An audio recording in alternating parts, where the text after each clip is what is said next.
عزیز طلبہ السلام علیکم، امید ہے آپ سب خیریت سے ہوں گے۔ تو طلبہ آج ہم فیض احمد فیض کی غزل پڑھیں گے، لیکن اس سے پہلے ہم فیض احمد فیض کے بارے میں جان لیتے ہیں کہ فیض احمد فیض کون تھے۔ آپ پیج نمبر 225 نکال لیں۔ فیض احمد فیض 1910 میں پیدا ہوئے اور 1984 میں انہوں نے وفات پائی۔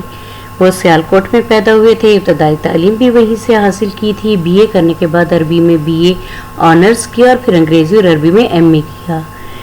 فیض کی عملی زندگی بڑے متنوع اور ہنگامہ خیز تھی، یعنی اس میں بہت ہی تنوع تھا۔ کچھ عرصہ فوج میں ملازمت کی، راولپنڈی سازش کیس میں گرفتار ہوئے اور سب کو یقین تھا کہ انہیں پھانسی کی سزا ہو جائے گی، لیکن انہیں 2.5 سال قید کی سزا ملی۔ فیض کا پہلا مجموعہ کلام نقش فریادی کے نام سے 1941 میں شائع ہوا، اسے آپ نے یاد رکھنا ہے۔ اور کون سی سازش کیس میں پکڑے گئے تھے یہ بھی آپ کو پتا ہونا چاہیے۔ اپنی شاعری اور انسان دوست خیالات کی وجہ سے انہیں لینن امن ایوارڈ بھی ملا، یہ بھی آپ نے یاد رکھنا ہے، اور یہ ان کو ماسکو میں دیا گیا تھا۔ یہ مختلف عہدوں پر جو ہے انہوں نے کام کیا اور پھر کراچی کے کالج کے یہ پرنسپل بن گئے اور نیشنل کونسل آف آرٹس اسلام آباد کے نگران اعلیٰ اور حکومت پاکستان کے ثقافتی مشیر بھی رہے ہیں۔ آپ کے شعری مجموعوں میں نقش فریادی جو کہ ان کا پہلا ہے مجموعہ، اور دوسرا مجموعہ ہے دست صبا جو انہوں نے حیدرآباد جیل میں ہی مرتب کیا تھا جب وہ قید میں تھے۔ اور دست صبا، زندہ نامہ، دست، تہ سنگ، سر وادی سینہ اور سلیب میرے دریچے کی شامل ہے۔ میزان ان کے مضامین کا مجموعہ ہے، ٹھیک ہے۔ فیض کی شاعری کے بارے میں دیکھ لیتے ہیں۔ فیض دور حاضر میں غزل کے ایک نمائندہ شاعر ہیں۔ وہ ترقی پسند تحریک کے اولین کارکنوں میں سے ہیں، لیکن اگر اردو ادب کے اعلیٰ شعراء کی فہرست کو مرتب کیا جائے تو فیض کا شمار ان میں ہوگا۔ فیض نے اپنی شاعری کی ابتدا غزل سے کی اور غزل میں بھی رومانی رجحانات کی عکاسی کو اپنا شعار بنایا۔ یہی رومانیت ان کی شاعری کے گوپے میں جاری و ساری رہی۔ نذیر صدیقی نے کہا کہ فیض جو ہیں وہ رومان سے حقیقت کے سنگم کی طرف آیا ہے، لیکن حقیقت یہ ہے کہ فیض کی شاعری سماجی حقائق سے پوری طرح مربوط ہونے کے باوجود رومان کی مثال میں لپٹی ہوئی ہے۔ نظم و یا غزل دونوں میں ان کی جذبات کی میں جو ہے گہرائی اور گہرائی پائی جاتی ہے، اور ہر جگہ ان کا غم اثر دکھاتا ہے۔ ان کا غم ذاتی بھی ہے اور کائناتی بھی، مگر میں اسیری اور حوادث زمانہ نے اس غم کو آفاقیت عطا کی ہے۔ یہی وجہ ہے کہ ان کا غم پر جو ہے وہ سطحیت کی پرچھائی نظر نہیں آتی ہیں۔ انہوں نے ترقی پسند تحریک کا وہ سرگرم رکن بھی رہے تھے، لیکن اس کے باوجود ان کی شاعری میں ایک واضح مقصدیت اور پروپیگنڈے کی بھینٹ ان کی شاعری نہیں چڑھی، بلکہ اپنے احساسات اور تاثرات کو اس طرح بیان کیا ہے کہ پڑھنے والے پر اس کا اثر قائم رہتا ہے۔ وہ مقصدی تقاضوں کو بھی پورا کرتے ہیں اور فن شاعری کو بھی برقرار رکھتے ہیں۔ ان کی یہی خصوصیت جو ان کو منفرد مقام عطا کرتی ہے۔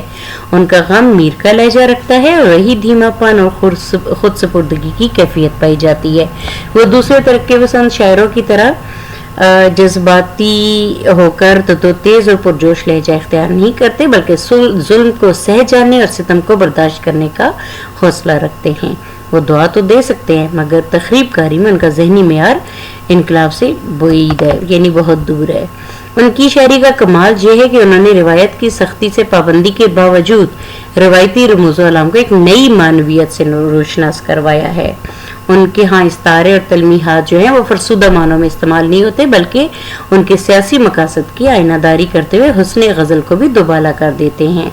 فیض کی شاعری عشق و محبت کی شاعری ہے، اسی کی ترجمان ہے۔ ابتدائی دور میں وہ خالص رومانی شاعر نظر آتے ہیں اور ایک ناپختہ کار عاشق کی تمام اضطراری کیفیات ان کے پہلا جو مجموعہ تھا نقش فریادی، اس کے حصہ اول میں ہمیں مل جاتی ہے، مگر آہستہ آہستہ ان کا یہ عشق وطن کی محبت میں تبدیل ہو جاتا ہے اور انہیں محبت کے سوا اور بھی غم نظر آنے لگتے ہیں۔ فیض کی خصوصیت یہ ہے کہ انہوں نے نظم کو بھی غزل کی مترنم اور شیریں زبان اور جذبے کی کھلاوٹ اور فکر کی بلندی سے ہمکنار کیا ہے۔ یہی وجہ ہے کہ فیض کی غزل اور نظم سوز و گداز کے اعتبار سے ایک جیسی نظر آتی ہیں۔ فیض کی شاعری اپنے دور کے دوش بدوش چلتی ہے، زمانے کی نقوش اور اس کی رفتار ان کی غزلوں اور نظموں میں دیکھی جا سکتی ہے۔ عظیم شاعری کا یہ خاصہ ہے کہ اپنے دور کے تقاضوں کو پورا کرے اور ان کی عکاسی کرے، اسی لیے حالات کے بدلنے کے ساتھ ساتھ ان کا لہجہ بھی بدلتا رہتا ہے۔ ان کے کلام کے خصوصیات میں رومانیت، تغزل، رمزیت اور ایمائیت، حقیقت پسندی، ترقی پسندانہ رجحانات، دھیما لب و لہجہ، جدت تراکیب اور رجائیت پائی جاتی ہے۔ بچوں آپ نے ان کے کلام کے خصوصیات کو یاد رکھنا ہے اور تشریح کرتے ہوئے جہاں حوالہ شاعر آپ لکھیں گے وہاں پر انہی کو آپ جملوں کی صورت میں لکھ دیں گے کہ ان کی کلام میں ہمیں رومانیت نظر آتی ہے، تغزل کا رنگ نظر آتا ہے، لیکن وہ اپنے حقیقت کی ترجمانی کرتے ہیں، حقیقت پسندی نظر آتی ہے، ان کا لب و لہجہ دھیما ہے اور جدت تراکیب کا بہترین استعمال ہے۔ آپ اس طرح کے جملے بنا کے آپ نے اس کی تشریح لکھنی ہے، ٹھیک ہے۔ امید ہے آپ کو فیض احمد فیض کے بارے میں معلومات مل گئی ہوں گی، آپ نے ان کو یاد رکھنا ہے کیونکہ آپ کو یہ پتہ ہونا چاہیے کہ شعراء کی جو ہے حالات زندگی وہاں سے کثیر الانتخاب سوالات دیے جا سکتے ہیں، تو آپ نے اس کی اہم پوائنٹس کو یاد رکھنا ہے، اپنا خیال رکھنا ہے، اپنے کام کو مکمل کرنا ہے۔ اللہ حافظ۔